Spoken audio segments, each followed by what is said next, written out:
오늘 우리에게 주신 하나님의 말씀은 창세기 6장 말씀입니다. 우리 창세기 6장 1절에서 8절 말씀까지입니다. 창세기 6장 1절에서 8절 말씀.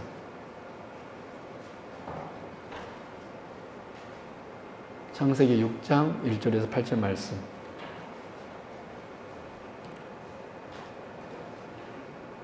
제가 봉독해 드리도록 하겠습니다. 사람이 땅 위에 번성하기 시작할 때에 그들에게서 딸들이 나니 하나님의 아들들이 사람의 딸들이 아름다움을 보고 자기들이 좋아하는 모든 여자를 아내로 삼는지라. 여호와께서 이르시되 나의 영이 영원히 사람과 함께하지 아니하리니 이는 그들이 육신이 됨이라. 그러나 그들의 날은 120년이 되리라 하시니라. 당시에 땅에는 네피림이 있었고 그 후에도 하나님의 아들들이 사람의 딸들에게로 들어와 자식을 낳았으니 그들은 용사라 고대의 명성이 있는 사람들이었더라. 여호와께서 사람의 죄악이 세상에 가득함과 그의 마음으로 생각하는 모든 계획이 항상 악할 뿐임을 보시고 땅 위에 사람 지으셨음을 한탄하사 마음에 근심하시고 이르시되 내가 창조한 사람을 내가 지면에서 썰어버리되 사람으로부터 가축과 기는 것과 공중의 새까지 그리하리니 이는 내가 그것들을 지었음을 한탄함이니라 하시니라. 그러나 노아는 여호와께 은혜를 입었더라. 아멘. 네, 할렐루야. 네, 오늘 오신 여러분들을 진심으로 환영하고 축복합니다. 오늘부터 몇 시간 동안 노아의 홍수의 사건을 같이 살펴보도록 하겠습니다. 특별히 노아의 홍수 사건을 살펴볼 때 한 구절 이렇게 사건 단면만을 볼 것이 아니라 노아 홍수 전체적인 사건을 전체 맥락에서 이렇게 하나하나 주제를 가지고 말씀을 이렇게 전하려고 합니다. 그래서 한 구절 이렇게 보는 것이 아니라 노아의 사건 전체를 통하여서 이렇게 보는 거예요. 그렇게 우리 같이 한번 이 노아의 홍수 사건을 같이 한번 몇 시간 동안 같이 살펴보도록 하겠습니다. 여러분, 우리 모두는 주 안에서 성도입니다. 주 안에서 우리는 성도입니다. 성도란 구별된 사람들을 말합니다. 우리는 보통 교회에서 집사의 직분 받기 전에 있는 분들을 성도님이라고 부르는데 사실 저도 성도고 집사님도 성도고 권사님들도 성도고 장로님도 다 성도입니다. 다 성도. 그래서 성도라는 것은 어떤 뜻이냐면 헬라어로는 하기오스라고 그래요. 구별된 사람들. 이게 바로 성도입니다. 그래서 성도란 또 다른 말로 하면 구별된 사람들이기 때문에 교회라고도 부릅니다. 우리가 늘 교회를 건물로 생각하지 말자 그랬잖아요, 제가. 여러분, 설교 들을 때 교회 하면은 우리 성도를 가리킨다고 생각하면 제일 좋아요. 무슨 의미인지 알겠죠? 먼저는 우리 개인 한 사람이 교회이고 우리가 이 무리가 지금 교회입니다. 교회는 절대 건물이 아니에요. 건물은 예배드리는 장소이죠. 지금 내가 교회이고 또 이렇게 이 모임 자체가 교회입니다. 그래서 성도를 다른 말로 하면 교회라고 돼요. 교회. 교회는 헬라어로 에클레시아라고 합니다. 헬라어로 뭐라고 그래요? 에클레시아. 여기 우리 설교 노트에 나와 있죠? 에클레시아. 이 에클레시아라는 단어는 헬라어 두 단어가 합성어로 되어서 이루어진 단어인데 에클, 밖으로라는 단어와 칼레오, 불러내다 라는 이 두 단어가 합성된 단어로 교회는 바로 세상 밖으로 세상에서 끄집어내다, 불러내다 라는 뜻이 교회입니다. 그런 의미에서 볼 때 절대로 이 건물은 교회가 될 수 없는 거죠. 그렇죠? 왜냐하면 교회란 세상에서 밖으로 불러낸 무리가 뭐예요? 교회이기 때문에. 그래서 우리가 바로 교회이고 이 모임 자체가 바로 교회라는 거예요. 그래서 여러분, 갈대아 우르에서 나온 아브라함이 뭐냐면 에클레시아 교회입니다. 또 출애굽한 이스라엘 백성들이 에클레시아 교회입니다. 애굽에서 나왔잖아요. 그래서 이 출애굽한 이스라엘 백성들이 교회예요.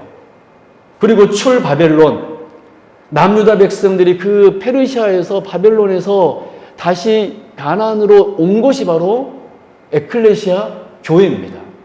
그래서 우리는 그 아브라함이 갈대아 우르에서 하란을 거쳐서 가나안 땅으로 온 곳이 바로 에클레시아 교회이고, 출애굽한 이스라엘 백성들이 에클레시아 교회이고, 출 바벨론한 그 유다 백성들이 에클레시아 교회라는 것입니다.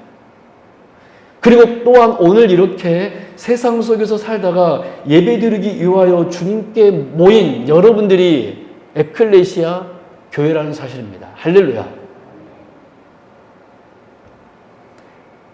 사도 베드로도 바로 우리를 향하여서 이렇게 선포하고 있잖아요. 우리 베드로전서 2장 9절 말씀 볼까요? 같이 읽겠습니다. 시작. 그러나 너희는 택하신 족속이요 왕 같은 제사장들이요 거룩한 나라요 그의 소유된 백성이니 이는 너희를 어두운 데서 불러내어. 그 불러내어 어느란 짓일래요? 불러내어, 아까 에클레시아가 두 단어로 이루어졌다 그랬잖아요. 두 번째 칼레오, 부르다, 불러내다. 어두운 데서 칼레오, 불러내어. 계속 읽어볼까요? 시작. 그의 기이한 빛에 들어가게 하신 이의 아름다운 덕을 선포하게 하려 하십니다. 그렇습니다. 사도 베드로도 저와 여러분을 어두운 데서 불러낸 칼레오 한 에클레시아라고 선언하고 있습니다. 이렇게 우리는 하나님께서 세상 속에서 따로 구별된 성도요, 우리는 교회입니다. 그렇다면 교회인 우리의 영적 사명은 무엇일까요? 하나님께서 우리를 불러내어서 우리를 어떤 사명 주냐는 것입니다. 왜 우리를 불러내냐는 거예요. 그저 불러내고 그냥 어떤 한 곳에 두기 위해서 우리를 불러냈을까요? 아니겠죠. 우리를 불러내어서 그 어두운 데서 불러내어서 사명 주시기 위하여서 불러낸 것입니다. 그래서 오늘은 이 창세기 6장 홍수 사건의 배경이 되는 본문 말씀을 통하여서 교회인 우리의 영적 사명이 무엇인지 이 시간 바로 알아서 이 마지막 때에 정말 착하고 충성된 종으로서 사명 감당하는 저와 여러분 될 수 있기를 진심으로 바랍니다. 먼저 교회의 사명에 대해서 우리가 살펴보도록 하겠습니다. 우리가 지금까지 창세기 1장부터 창세기 5장까지 쭉 말씀을 살펴보았는데 그 말씀을 중심으로 먼저 교회의 사명이 무엇인가를 우리 한번 살펴보도록 할게요. 첫 번째, 교회는 온 세계를 향한 사명, 곧 세상을 다스릴 사명을 받았습니다. 우리 창세기 1장 28절 말씀 같이 한번 합독합니다. 시작. 하나님이 그들에게 복을 주시며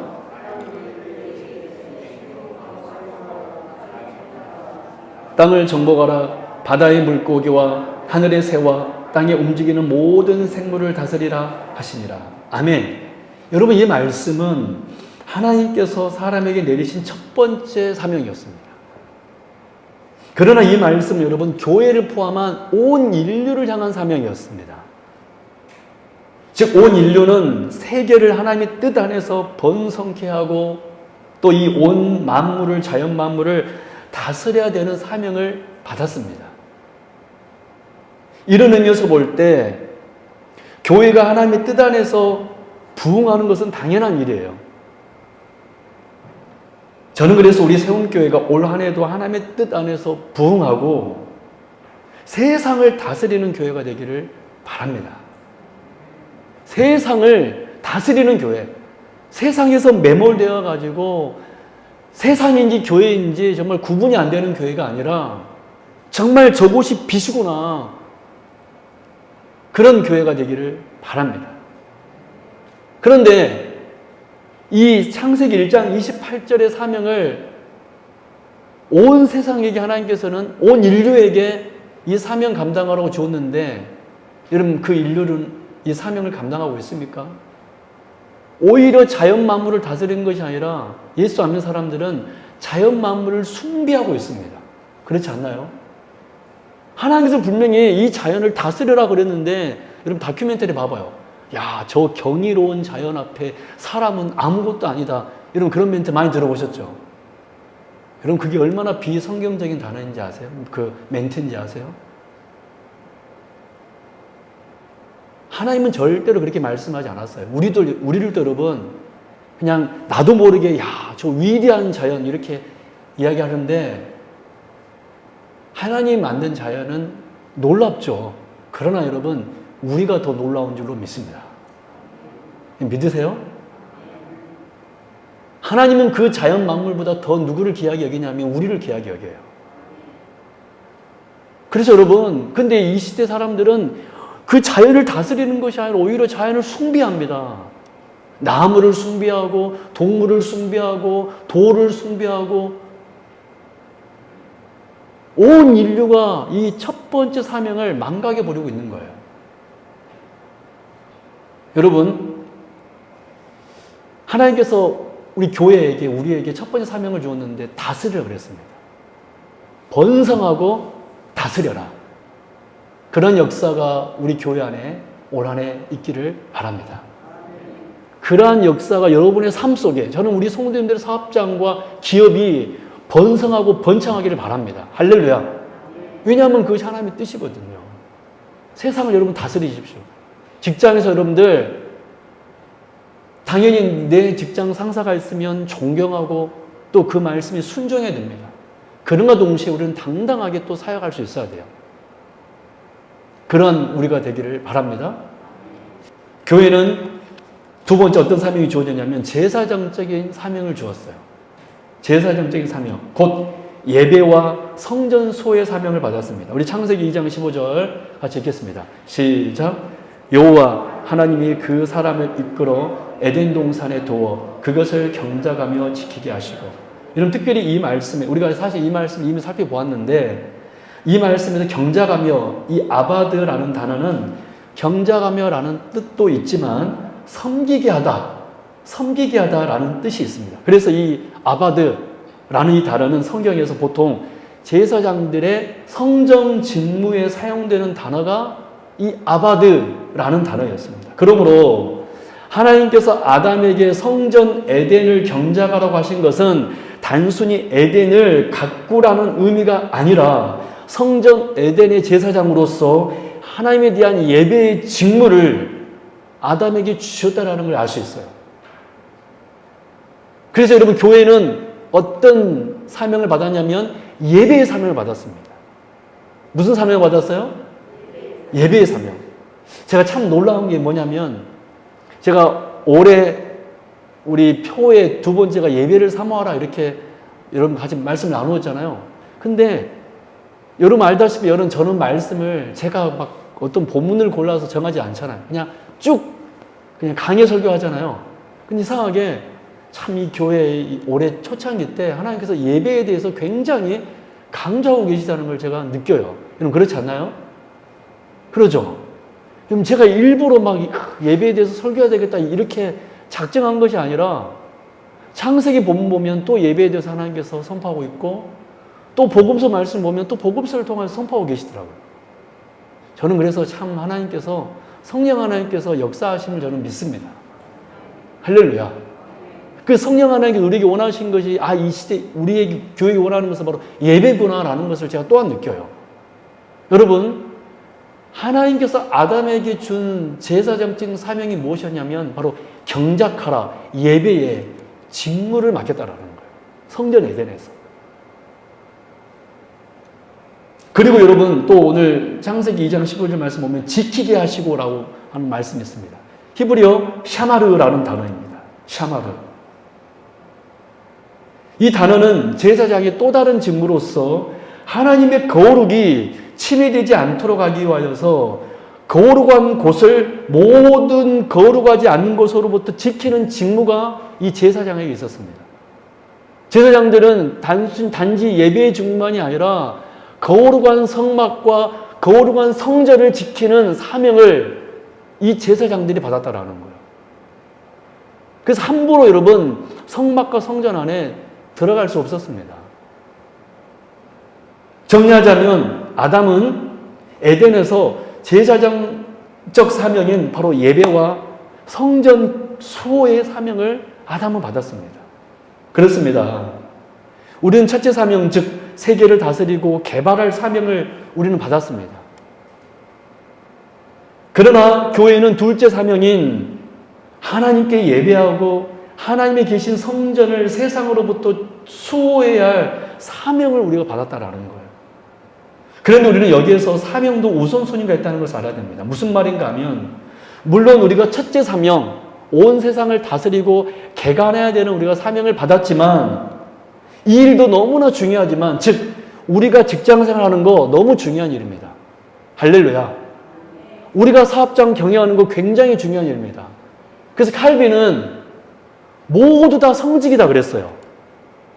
목사만 성직이 아니라 여러분들도 하나님께서 다 직분 맡겨주는 성직이라고 그랬어요. 각자 일터에서 일하는 것도 사역이라고 그랬습니다. 세상에 나가서 사역하는 거 사역이라고 그랬어요. 여러분, 그러나 우리가 세상 속에서 이렇게 내 삶을 누리고 직장생활 하는 건 너무나 중요해요. 우리는 절대 직장에서 게을리해서는 안 됩니다. 그러나 여러분, 그 일도 물론 중요하지만 성전에서 제사적인 사명이 없다라면 내가 아무리 직장에서 열심히 해서 성공해도 그거는 무가치한 일이 되어버립니다. 내가 아무리 세상에서 열심히 해서 성공하더라도 만약에 내가 예배가 파괴되어 버렸다면, 예배가 내 삶에 정말 중심에 서 있지 않는다면 그것은 사람 보기에는 위대한 사람일지 모르겠지만 하나님 보기에는 쓸모없는 사람이 되는 거예요. 우리는 이 예를 가인의 후손들의 족보에서 쉽게 찾아볼 수가 있었습니다. 우리 창세기 4장 20절에서 22절 제가 빠르게 한번 읽어볼게요. 가인의 후손들입니다. 얼마나 대단한, 세상적으로 대단한 인물들인가 보십시오. 아달은 야발을 낳았으니 그는 장막에 거주하며 가축을 치는 자의 조상이 되었고, 그의 아우의 이름은 유발이니 그는 수금과 퉁소를 잡는 모든 자의 조상이 되었으며, 실라는 두발가인을 낳았으니 그는 구리와 새로 여러 가지 기구를 만드는 자요 두발가인의 누이는 나아마였더라. 여러분, 이 얼마나 세상적으로 보면 대단하고 성공한 족보입니까? 하지만 하나님 없이 문명만 개발하는 것은 오히려 하나님께 반역만 행할 뿐이었습니다. 여러분, 하나님을 떠난 채로 우리가 첫 번째 사명, 세상에서 사명만 우리가 이행한다면 그것은 아무 의미가 없게 되는 거예요. 그런데 불행히도 이렇게 살아가고 있는 성도들이 이 시대에 참으로 많이 있습니다. 예를 들어서 이런 겁니다. 내 아이를 좋은 대학에 보내기 위하여서 예배가 빠져도 괜찮다고 생각하는 부모입니다. 여러분, 그 아이를 아무리 세상적으로 좋은 대학에 들어가서 그 아이가 돈 잘 벌고 정말 유명한 사람이 된다 할지라도 우리 아이를 그렇게 가르친다라면 실제로는 그 아이를 세상적으로는 성공시켰지만 그 아이를 파괴시킨 행위예요. 그러므로 우리는 세상에서 첫 번째 사역도 사실은 물론 중요합니다, 여러분. 이 첫 번째 사역도 물론 중요하지만 더 중요한 것은 교회의 두 번째 사명인 제사장적인 사명이 더 중요하다라는 거예요. 이것이 여러분 우리의 사명의 우선임을 알아야 됩니다. 저는 우리 성도님들이 일하더라도 예배하고 일하길 바랍니다. 할렐루야. 저는 우리 아이들이 공부하더라도 예배하고 공부하는 아이들이 되기를 바랍니다. 여러분, 이 시대에 여러분 보십시오. 점점 더 우리 아이들이 교회를 여러분 떠나고 있지 않아요? 청년들은 더 떠나고 있습니다. 여러분, 그래서 우리가 기도해야 됩니다. 우리 자녀들 정말 교회 떠나지 않기를. 여러분, 세 번째 교회의 사명이 뭘까요? 선지자적인 사명입니다. 선지자적인 사명, 곧 심판을 선포하는 사명입니다. 여러분, 우리는 교회의 세 번째 사명을 가인과 아벨 사건을 통하여서 이미 살펴보았습니다. 여러분, 아벨은 왜 가인에게 죽임을 당했었죠? 그것은 바로 아벨이 선지자적인 사명을 감당하다가 가인에 의해 죽임을 당하였습니다. 이 사실을 예수님이 친히 마태복음에서와 누가복음에서 증언하셨습니다. 즉, 이 아벨은 단순히 가인과 대화하다가 죽은 것이 아니라, 그 대화는 단순한 대화가 아니라 아벨이 선지자적인 사명을 감당하다가 죽임을 당한 순교자가 바로 아벨이었다라는 거예요. 성경은 이거를 증언하고 예수님께서 이거를 친히 증언하셨습니다. 그러므로 여러분, 교회의 세 번째 사명은 무엇이 돼야 되냐면 하나님의 말씀을 세상에 전해야 된다는 거예요. 아까 우리 베드로 전서에서 말씀 우리가 읽었잖아요. 아름다운 덕을 선포하게 하려 하십니다. 할렐루야. 세상에 대해서 하나님의 복음을 선포하는 것입니다. 아벨은 이 하나님의 말씀을 전하다가 순교당한 사람이 바로 이 선지자적인 사명을 감당하다가 순교당한 사람이 아벨이었습니다. 첫 번째 순교자죠. 이런 그러므로 지금까지 말씀 우리가 정리해 보자면 교회가 하나님으로부터 부여받은 사명이 있었습니다. 첫 번째 사명이 무엇이었죠? 세상을 번성하고 다스리는 사명을 받았습니다. 즉 교회는 부흥하고 세상 속에서 우뚝 서는 사명을 받았습니다. 두 번째로 교회는 어떤 사명을 받았습니까? 제사정적인 사명인 바로 하나님을 예배하고 교회를 수호하는 사명을 받았습니다. 여러분, 왜 우리는 내 옆에 있는 성도님들 아끼고 사랑해야 되냐면 우리는 교회를 수호해야 될 사명을 받았기 때문에. 할렐루야. 여러분, 근데 반대로 우리가 교인들을 서로 공격한다면 그게 어떻게 되는 건가요? 교회를 수호하는 것이 아니라 어떤 결과가 되는 거죠? 교회를 무너뜨리는 악한 행동이 되는 거예요. 이거 무슨 말씀인지 알겠죠? 이거 정확하게 알아야 됩니다, 여러분. 그냥 단순히 관계가 그냥 좀 소원해. 이것이 여러분 아니라 내가 만약에 신앙생활 하다가 혹시 내 옆에 성도하고 좀 관계가 소원해진다면 그걸 심각하게 생각할 수 있어야 돼요. 하나님은 분명히 교회를 수호할 사명을 주었는데 내가 반대로 교회를 무너뜨리고 있구나.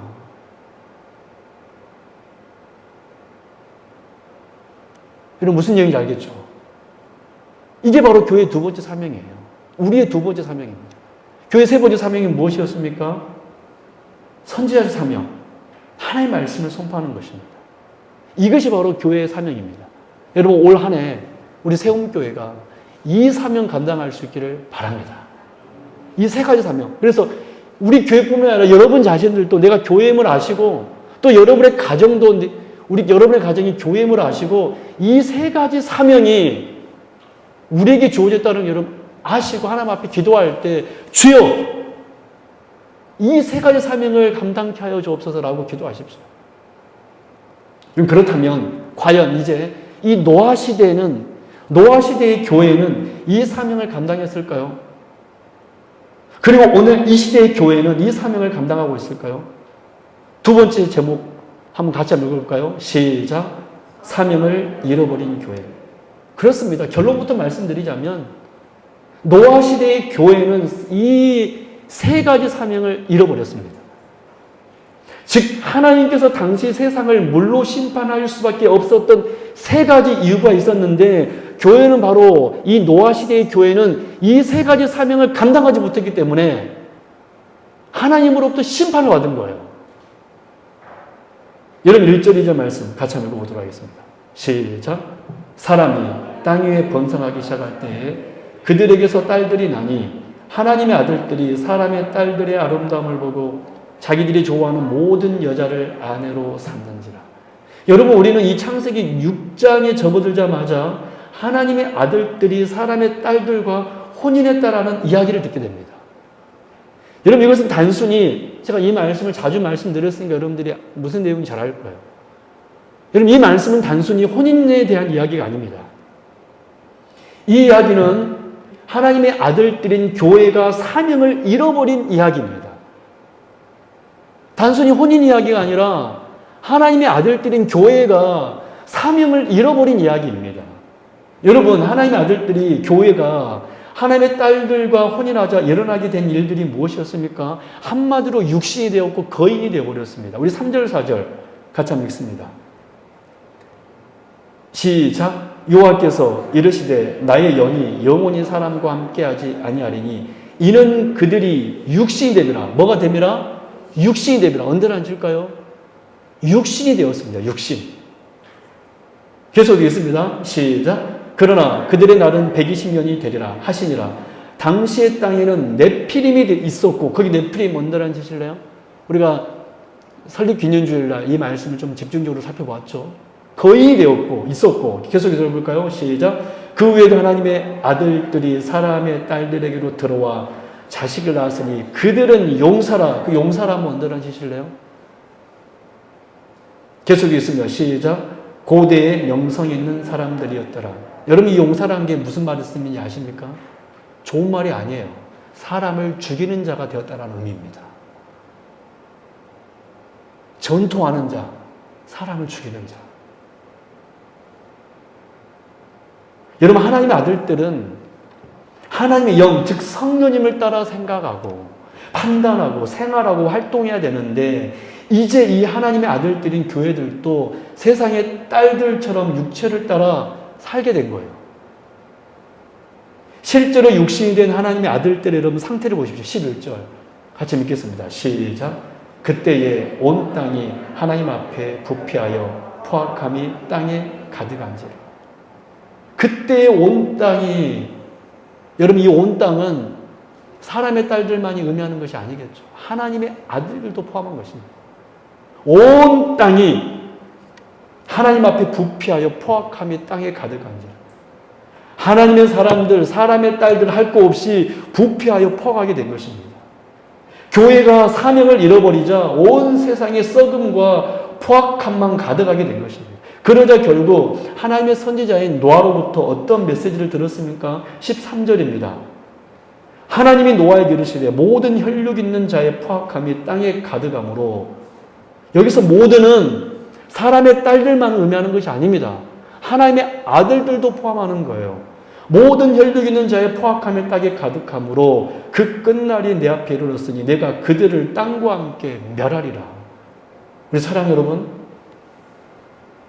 제사정적 사명을 가진 교회는 하나님을 예배하는 일과 교회를 지키는 일에 사역을 다 해야 합니다.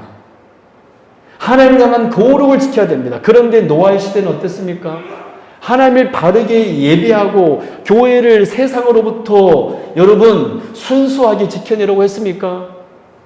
아닙니다. 이들은 오히려 세상과 연합해 버렸습니다. 혼합되어 버렸습니다. 사람의 딸들을 취해버린 거예요. 노아의 시대의 교회는 이렇게 하나님보다 세상을 더 좋아해 버린 것입니다. 즉 당시 교회는 제사정적인 사명을 저버린 것입니다. 그뿐입니까? 선지자적 사명은 또 어떻습니까? 이들은 여러분, 이 하나님의 아들들은 자신들의 죄를 여러분 바라보았습니까? 또 이들은 죄의 무서움을 알고 세상에 나가서 죄를 선포하였습니까? 죄가 무엇인지 죄를 지적했습니까? 또 멸망이 온다고 경고했습니까? 악에서 돌아오라고 그들은 선포했습니까? 아니요. 노아 한 사람만 했습니다. 그 시대의 교회에는 노아 외에 하나님의 심판을 외친 선지자는 아무도 없었습니다. 사랑 여러분, 교회는 한마디로 어떤 곳이냐면 언덕 위에 우뚝 솟은 집이 바로 교회입니다. 주님께서 여러분 교회를 향하여서 산상보훈에서 이렇게 가르치셨습니다. 세상의 빛이다 라고 말씀하시면서 뭐라 그랬냐면, 왜 세상의 빛이라 그랬냐면 산 위에 있는 동네는 언제나 그 빛 때문에 사람들이 알아보기 쉽기 때문에 우리를 교회를 가리켜 빛이라 그랬습니다. 무슨 말이죠? 우리는 언덕 위에 우뚝 서 있는 사람이라는 사람들이라는 거예요. 즉 우리의 모습은 다 아름답게 드러나야 된다는 것입니다. 그래서 여러분, 미국 청교도인들은 말을 세울 때 항상 가장 가운데 무엇을 먼저 세웠습니까? 교회를 먼저 세웠어요. 하지만 이 노아 시대 교회는 언덕 위에 우뚝 서 있는 것이 아니라 세상에 섞여버렸습니다. 여러분, 세상과 섞인 교회는 언덕 위에 우뚝 솟은 교회가 아닙니다. 형편없이 낮아져서 세상이 교회인지 교회가 세상인지 알아볼 수가 없습니다. 절대로 이런 교회는 하나님의 말씀이 나가지 않아요. 이 교회로부터 제 지적이 나가지 않습니다. 교회의 교인들에게서 세상과 다른 하등의 모습을 찾아볼 수가 없습니다. 여러분, 오늘 이 시간 노아교회의 안타까운 우리가 모습을 보면서 다시 한번 이 시대의 교회가, 우리 교회가 가져야 할 사명을 다시 한번 기억했으면 합니다. 여러분, 우리 교회는 예배하고 세상으로부터 교회를 지키는 제사장적 사명을 받은 사람들입니다. 그러므로 여러분, 우리 교회는 하나님께 드리는 예배를 순수하게 보존하는데, 이 하나님께 예배하는데 최선을 다하는데 우리는 사력을 다해야 되는 줄로 믿습니다. 내가 찬양팀이라면, 제가 지난 2년 동안 하나님 앞에 기도했던 게, 하나님 찬양팀 세워주옵소서라고 기도했거든요. 근데 우리 교회 찬양팀 세워진 거 보니까 너무 좋았습니다. 우리 찬양팀 여러분, 내가 하나님 앞에 찬양할 때 너무 좋아서, 주의 이름을 찬양하는 게 너무 좋아서 기뻐하며 찬양하기 바랍니다. 할렐루야. 그것이 저는 우리 성도님들이 우리 찬양 때 보면 느껴졌으면 좋겠어요. 뿐만 아니라 우리 여기 계신 모든 성도님들이 정말 하나님 앞에 예배 드릴 때 눈이 반짝반짝 거리면서 하나님의 말씀이 나에게 주어지면 그 말씀이 감격에 겨워서, 여러분 우리 세움께 아름답게 세워지기를 원하십니까?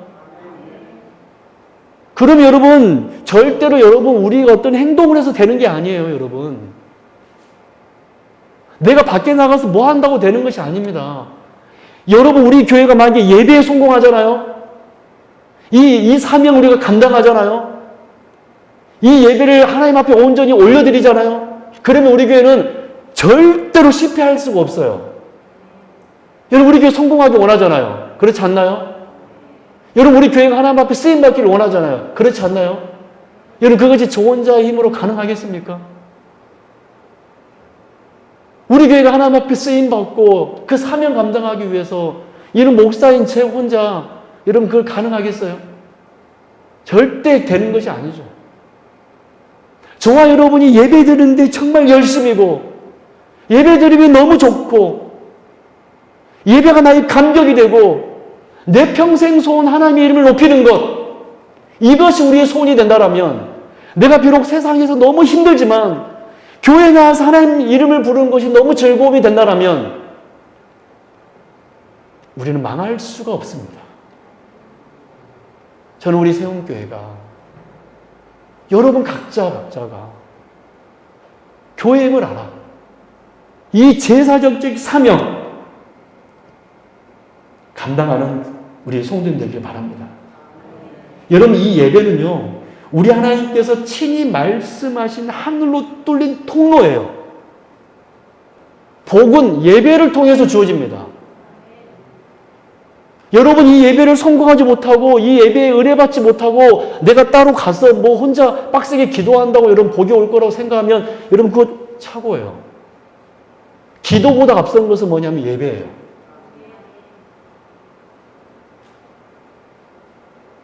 이 시간이 내가 최고의 가장 귀한 시간을 여기고, 그렇게 우리가 하나님 앞에 예배한다면 우리 성도님들은 망할 수가 없어요. 한번 그렇게 한번 해보십시오. 예배의 기쁨을 한번 여러분 느껴보시고, 그 감격 속에서, 비록 우리 교회 수가 수천 명, 수백 명 교회는 아니지만, 비록 우리가 큰 교회는 아니지만, 이 무리가 정말로, 여러분 마가다락방에 120명의 문도가 기도했을 때 역사가 일어난 줄로 믿습니다. 큰 무리가 아니었습니다. 큰 무리가 아니었어요. 여러분, 오늘날 교회가 만약에 세상과 다른 점이라고는 교회 밖에 걸린 십자가뿐이라고 한다면, 그 교회는 제사정적 사명을 소멸해버린 거예요. 소실돼버린 것입니다. 여러분, 우리 올 한 해 내 안에 이 제사정적 사명이 있음을 여러분 꼭 기억하고 사역할 수 있게 바랍니다. 그리고 마지막으로 우리 선지자적 사명을 다시 한번 기억합시다. 교회는 죄를 지적해야 됩니다. 이 강단에서 하나님의 말씀이 전해질 때 우리의 죄가 지적이 돼야 돼요. 죄와 악은 언제나 우리를 타넘고 들어와서 하나님과 우리 사이를 갈라놓는 원수이기 때문에 그렇습니다. 그래서 이 원수가 왔다라는 것을 말해줘야 돼요. 교회에는 이 죄가, 이 원수가 선포돼야 됩니다. 저기 원수가 있다 라고 우리는 교회는 선포가 돼야 됩니다. 그래야지만이 그 죄가 우리 교회를 타고 넘어오기 전에 막을 수가 있는 거예요. 여러분, 교회가 만약 이 원수와 손을 잡는 순간 교회는 끝납니다. 여러분, 죄를 알고 죄를 깨닫고 죄를 지적하고 우린 죄를 잘라내야 합니다. 여러분, 이건 절대로 오해해서는 안 돼요. 내가 내 옆에 성도 당신 죄인이야라고 정죄하라는 얘기가 결코 아닙니다. 여러분, 하나님의 말씀이 나에게 선포될 때 그 말씀에 회개하는 거예요. 여러분, 그것이 바로 교회가 살 길입니다. 노아 시대의 교회가 세상과 함께 멸망한 것을 여러분 기억하십시오. 여러분, 하나님의 교회는 망하지 않지만 여러분 잘 들으십시오. 하나님의 교회는 망하지 않지만 세상과 연합된 교회는 반드시 망합니다. 다시 한번 우리가 말씀드릴게요. 하나님의 교회는 절대 망하지 않아요. 그러나 세상과 연합된 교회는 반드시 망합니다. 오늘 말씀을 통해서 우리 성도님들, 우리 교회가 이 교회의 사명을 특별히 다시 한번 기억하고 이를 향하여 항상 매진하는 저와 여러분 될 수 있기를 주님 이름으로 축원합니다. 말씀 맺도록 하겠습니다. 오늘 우리는 이 노아의 홍수가 배경이 되는 이 오늘 본문 말씀을 통하여서 교회의 사명을 다시 한번 우리가 생각해 보았습니다. 교회는 세상에서 부흥하고 세상을 다스리는 사명을 받았습니다. 그러나 이보다 더 중요한 사명, 두 가지 사명이 더 있었는데 그것은 바로 제사정적인 사명과 선지자적인 사명입니다. 바라기는 우리 매일의 삶 속에서 이 사명을 기억하여 먼저는 예배를 사모하고 또 세상으로부터 교회를 수호하고 내 옆에 있는 성도님들을 정말로 수호하고 하나님의 말씀에 따라 내 죄가 지적이 되면은 그 말씀에 따라 회개하고 그 말씀에 순종하는 주의 증인들이 될 수 있기를 바랍니다. 그런 우리 세움교가 되기를 주님의 이름으로 축원합니다.